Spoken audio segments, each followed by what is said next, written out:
ఈరోజు ఈ గ్రామానికి చెట్ల తిమ్మాయపల్లి గ్రామానికి సీనన్నకు మద్దతుగా రావడం అయితే నేను అదృష్టంగా భావిస్తున్నా. మిత్రులారా, ముత్యం రెడ్డి గారి యొక్క అంశతో, ముత్యం రెడ్డి గారి యొక్క ఆలోచనలతో అప్డేట్ అయిన వర్షనే మా సీనన్న. ముత్యం రెడ్డి గారు బతుకుంటే ఎట్లా ఉంటాడంటే ఇగో ఇట్లా ఉంటాడు, సీనన్న లెక్క ఉంటాడు.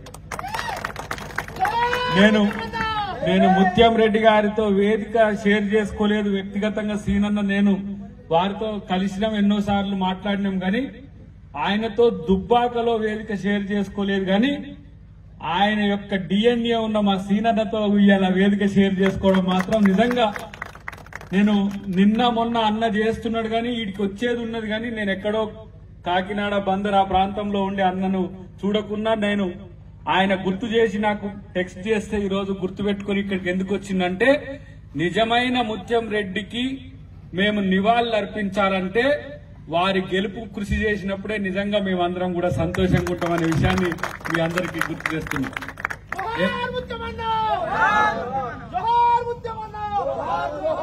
వారు ఉమ్మడి ఆంధ్రప్రదేశ్ లో ఎంతమంది ఎమ్మెల్యేలుండని, ఎంతమంది మంత్రులుండని, ఎంతమంది నాయకులుండని, ముత్యం రెడ్డి గారంటే ముత్యమే. కడిగిన ముత్యం లాగా దేశంలో ఒక మంచి గుర్తింపు తెచ్చుకున్న నాయకుడు. ఇలా సీనన్న కూడా ప్రతి అంశంలో కూలంకుషంగా దాన్ని అధ్యయనం చేయడమే కాకుండా ఈ రోజు ఆయన చూస్తే నాకు ఈర్ష్య పుడుతున్నది. 130 రోజులు మొత్తం గ్రామాలన్నీ స్కెచ్ చేసుకుంటాడు. జూన్ 30కి అయిపోతుంది. అంటే ప్రతి గ్రామంలో ప్రతి గడపకు తాను పోయి అంశాలన్నిటి కూడా చెప్పడానికి ఒక ప్రయత్నం చేస్తుండంటే ఆ కమిట్మెంట్, ఆ కన్విక్షన్ మీరు చూడండి, ఆ చిత్తశుద్ధిని మీరు చూడాలని చెప్పి ఈ గ్రామ ప్రజలకు నేను విజ్ఞప్తి చేస్తున్నా. ఇక్కడ ప్రతి ఊరు, ప్రతి పల్లె ముత్యం రెడ్డి గారిని గుర్తు చేసుకుంటారు. ఎందుకంటే నేను వారి ఉప ఎన్నికప్పుడు నేను 2-3 మండలాలు తిరిగినా, ఈ ఊరికి వచ్చే రోడ్డు ఎవరు వేసిందంటే ముత్యం రెడ్డి గారు. ఈ ఊర్లో కట్టించిన ఇళ్లలో ఎవరు ఎక్స్చేరు ఉందంటే ముత్యం రెడ్డి గారు. గ్రామ సభ కూడా ఇక్కడనే పెట్టిండా, గ్రామాధ్యక్షుడు మా గ్రామాధ్యక్షుడు చెప్తున్నారు. కానీ ప్రతి ఊళ్ళ గుండెల్లో ఉన్న ముత్యం రెడ్డి గారి యొక్క ఆలోచనలు ముందుకు పోవాలంటే ఈ రోజు 58వ రోజు అన్న యొక్క పాదయాత్ర నడుస్తున్న పరిస్థితిని మేము గర్వపడుతూ 2-3 అంశాలు మీ దృష్టికి తెచ్చి నేను ముగిస్తాను. మిత్రులారా, తెలంగాణ ఇచ్చింది అమ్మ సోనియా గాంధీ.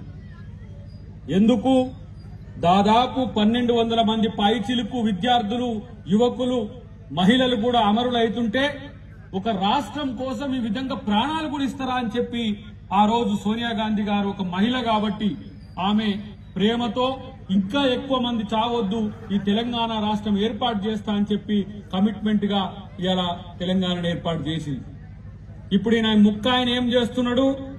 ఆ కాంగ్రెస్ పార్టీని చంపాలని చూస్తున్నాడు. మన భాషలో, ఊరి భాష చెప్పాలంటే అమ్మపాలు దాగి రొమ్ము గుద్దిన చందాన. అమ్మపాలు దాగిన కృతజ్ఞత ఉండాలి. పిల్లలుంటారు, అమ్మపాలు దాగితే జీవితాంతం వరకు అమ్మను గుర్తుంచుకుంటారు. కానీ కేసీఆర్ గారు ఏం చేసిండు? ఆమె తెలంగాణ ఇస్తే ఆయన పార్టీని కాంగ్రెస్ లో విలీనం చేస్తా అని చెప్పి మా 12 మంది ఎమ్మెల్యేలని దొంగతనంగా కొనుక్కున్న ఒక దొంగ ఇవాళ కేసీఆర్. మీరు ఆలోచన చేయండి. మా ఎమ్మెల్యేలు మీకు అవసరం ఎందుకు వచ్చింది?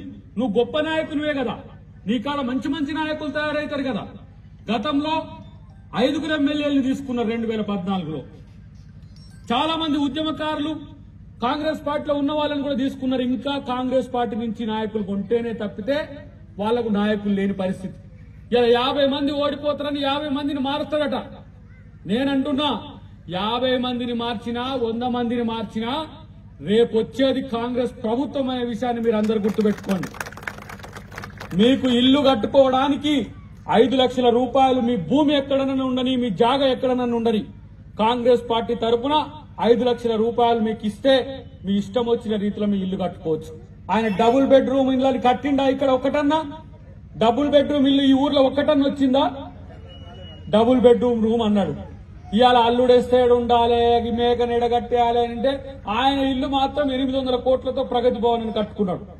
కానీ ఇవాళ మనకు ఇల్లు లేదంటే ఎందుకు ఆలోచిస్తలేడు?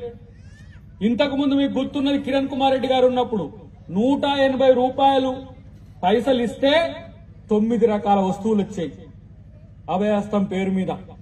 ఇవాళ రేషన్ కార్డులకు ఒక్క కొత్త రేషన్ కార్డు ఇచ్చిండా తెలంగాణ ప్రభుత్వం వచ్చినాక? చౌక ధరల దుకాణంలో బియ్యం కూడా బియ్యం ముక్కిన బియ్యం తినే పరిస్థితి ఉన్నదా?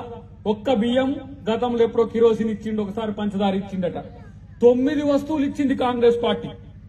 రేపు కూడా 9 వస్తువులు ఇప్పుడున్న ధరల ప్రకారం ఎంత తక్కువ అవుతుందో అంత తక్కువ పేద ఇండ్లకు ఇవ్వడమే కాంగ్రెస్ పార్టీ లక్ష్యం. అది సోనియా గాంధీ గారి లక్ష్యం, మన రేవంత్ రెడ్డి గారి లక్ష్యం అనే విషయాన్ని మీరు గుర్తుపెట్టుకోండి. గ్యాస్ బండ 430, 450, 460 వరకు అప్పుడు ఉండే. డీజిల్ పెట్రోల్ 55 రూపాయలు, 60 రూపాయలు ఉండే. ప్రపంచ మార్కెట్లో అన్ని రేట్లు తగ్గినా సరే ఇప్పుడు సుక్కలు చూపిస్తుడు కాక మన బీజేపీ కాక. ఎంత 1200 అట గ్యాస్ బండ. ఆ గ్యాస్ బండ మీద పొయ్యి పెట్టుకొని దాన్ని కాలుస్తున్నారు గ్యాస్ ను. అంటే ఏ స్థితికి వచ్చింది? ఇలా మీ కండ్లు ఖరాబ్ అవుతాయి, వంట చెరుకు ఏరుకోవడానికి సమస్య అవుతుందని చెప్పి ఆ రోజు ఏ విధంగా సోనియా గాంధీ గారు సామాన్యులకు గ్యాస్ ఇవ్వాలని చెప్పి ప్లాన్ చేసి 400 రూపాయలకి ఇస్తే ఇప్పుడు ఈయన, నేను అప్పుడప్పుడు అంటుంటే మీరేం బాధపడకరమ్మా, ఆయన పెళ్లి చేసుకుండు మోడీ అంటే ఆయన, కానీ చిన్నమ్మని ఏలుకోలే. ఎందుకు ఏలుకోలే తెలియదు మాకు, కానీ మాకు కూడా కన్నతల్లి లాంటిదే, కానీ ఆమెను ఎందుకు ఏలుకోలేదో పక్కన పెట్టు. కుటుంబం ఉంటే గ్యాస్ ఏంది, నూనె లేంది, పప్పు లేంది, కారం ఏంది అని ఉంటది. అది ఏక్ నిరంజన్ బోడి.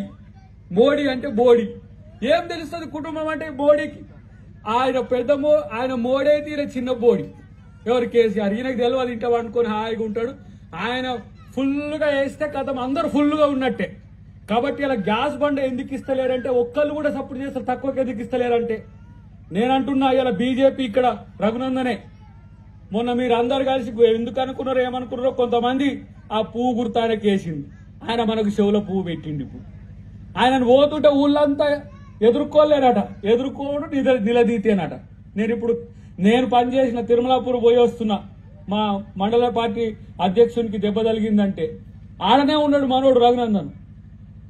ఏడికి పోతే ఏదా ఈ రోడ్డు ఏది, అదేది ఇదేది, నువ్వు నన్ను గెలిపియండి ఇమ్మీడియట్ గా దీన్ని దుబ్బాకను మొత్తం డెవలప్ చేస్తానని చెప్పి అడుగుతున్నారు.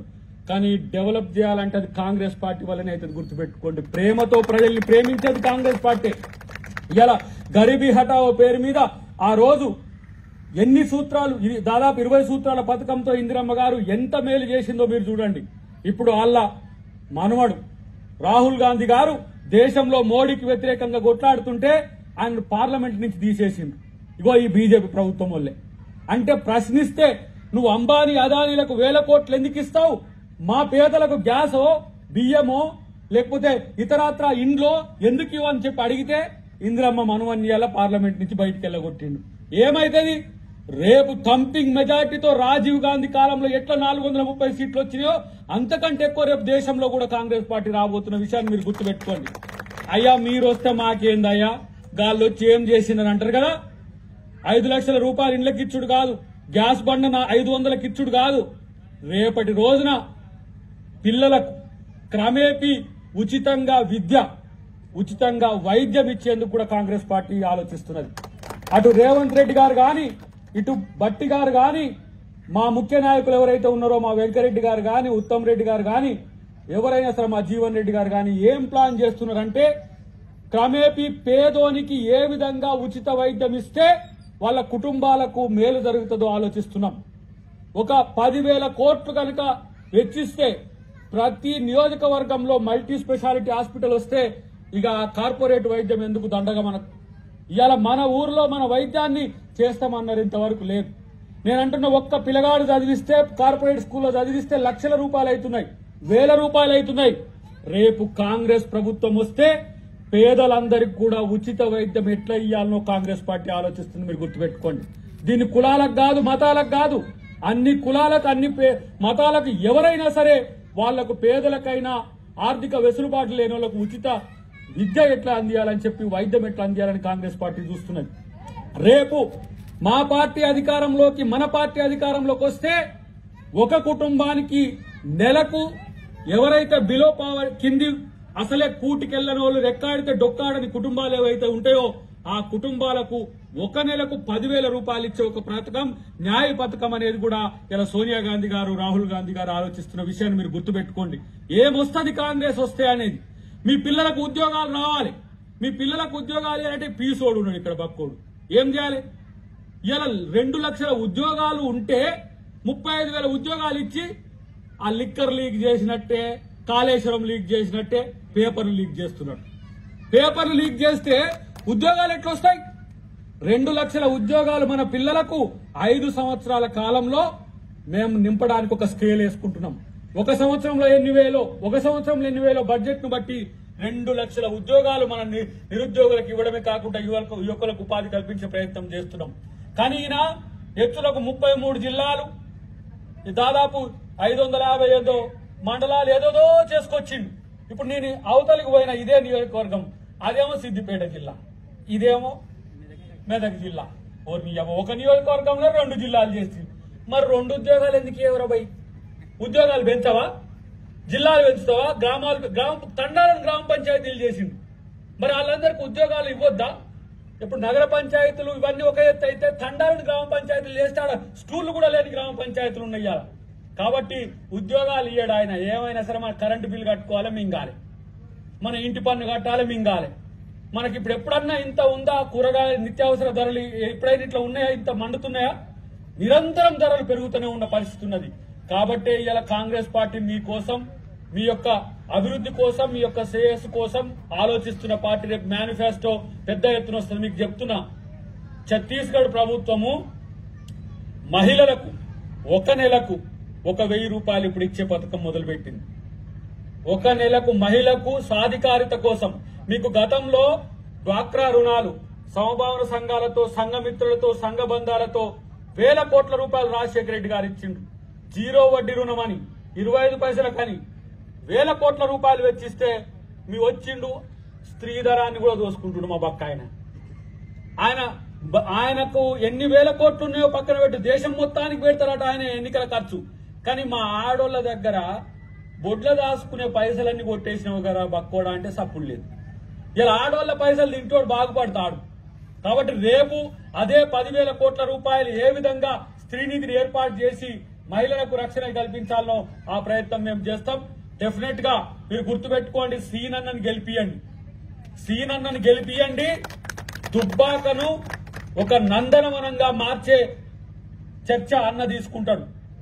దేశం మొత్తం ఎట్లన్నా ఉండని, రాష్ట్రం మొత్తం ఎట్లయినా ఉండని, కానీ ప్రజల్ని ప్రేమించే గుణమున్న కుటుంబం నుంచి వచ్చిన సీనన్న నాకు వ్యక్తిగతంగా ఆత్మీయుడు. నేను చాలా దగ్గరగా ఉన్న మిత్రులం, కానీ ఏ రోజు తన కొరకు నేను వ్యక్తిగతంగా రాలేదు. నేను చెప్తున్నా, భవిష్యత్తులో ప్రతి పెద్ద ప్రోగ్రామ్ కి నేను దుబ్బాకలో ఆయన 1వ ఎమ్మెల్యే అయితే నేను 2వ ఎమ్మెల్యేగా ఉండిపో ఇక్కడ పనిచేస్తా. ఇది బాధ. ఈ చెట్ల తిమ్మాయపల్లి బాధ నన్ను నిలదీరి మీరు రేపు గల్లా పట్టుకొని సీనన్న పిలిస్తే నువ్వు ఎందుకు రాలేదని నిజంగా చెప్తున్నా. అలాంటి ఒక నాయకుడిని మీరు ముందుకు తీసుకుపోవాలని చెప్పి తెలియజేస్తూ, గౌరవ మల్లికార్జున్ ఖర్గే గారి నేతృత్వంలో, గౌరవ రేవంత్ రెడ్డి గారి నేతృత్వంలో, ఇక్కడ సీనన్న నేతృత్వంలో దుబ్బాక అభివృద్ధి లక్ష్యంగా మనం కంకణబద్రం అయిదాం. దుబ్బాక అభివృద్ధికి, ఈ గ్రామ అభివృద్ధికి, ఈ గ్రామంలో ఎలాంటి సమస్యలు ఉన్నాయో అవన్నీ కూడా ఇప్పుడు వాళ్ళ టీం అంతా రాసుకుంటున్నది. ఆ సమస్యల పరిష్కారానికి మనం అందరం కలిసి కృషి చేద్దామని చెప్పి తెలియజేస్తూ, జై కాంగ్రెస్. హాయ్ ఫ్రెండ్స్, మా టుడే టుమారో యూట్యూబ్ ఛానల్ చూస్తున్నందుకు చాలా థ్యాంక్స్. మరిన్ని లేటెస్ట్ వీడియోస్ కోసం వెంటనే సబ్స్క్రైబ్ చేయండి. అలాగే ఈ బెల్ ని కూడా రింగ్ చేసేయండి. మా నోటిఫికేషన్స్ అన్ని మీ మొబైల్లో వస్తాయి. అలాగే మా వీడియోస్ మీకు నచ్చితే లైక్ చేయండి, షేర్ చేయండి, నచ్చకపోతే కామెంట్ చేయండి.